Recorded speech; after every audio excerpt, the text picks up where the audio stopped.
Welcome to Marketing 431, and help me out. We had been talking about STP, segmentation, targeting, and positioning, and we talked about the concept of a market segment, which is a subset of the larger population that is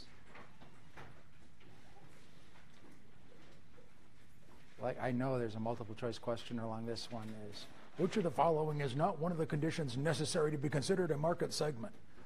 Boy, there's artistry in that language. So what do we need to know in order to call it a segment?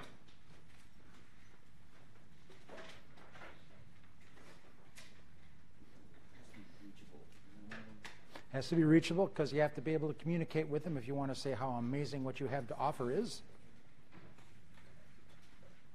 And you notice he did that without benefit of notes. That was pure brain power that we were seeing on display here this morning. Yeah, he's got a coffee too, man. I better back up a little bit. So it's got to be able to reach them. What else do we need to know in order for it to be an actual segment? Yes? So they need to be similar to each other.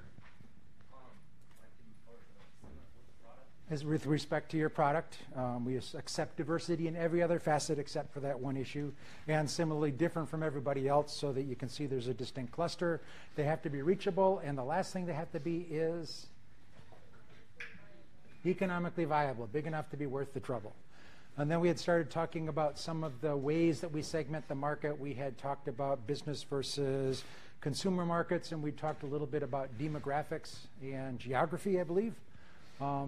And we had talked about age demographics and other kinds of demographic segmentation. This one is somewhat sensitive.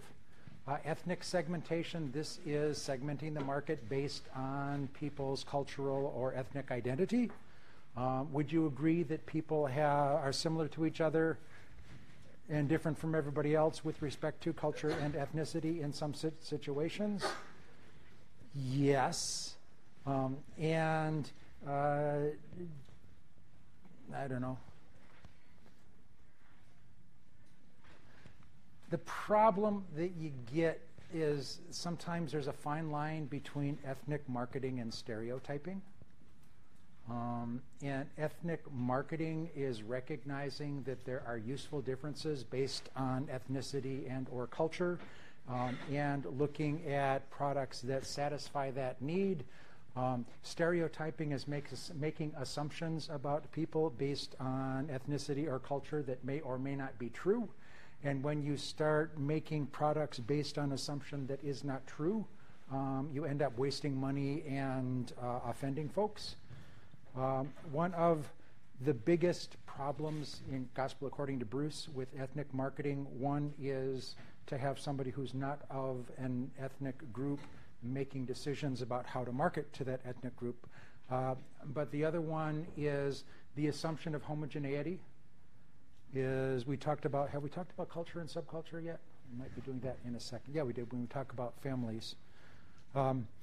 Is not all African Americans are alike. Not all Latinos are alike. There are useful segments within that group, and when we start to overgeneralize about an ethnic group, looking for differences that are not based on reality but differences that are based on perception, it's a waste of money, and you alienate potential customers.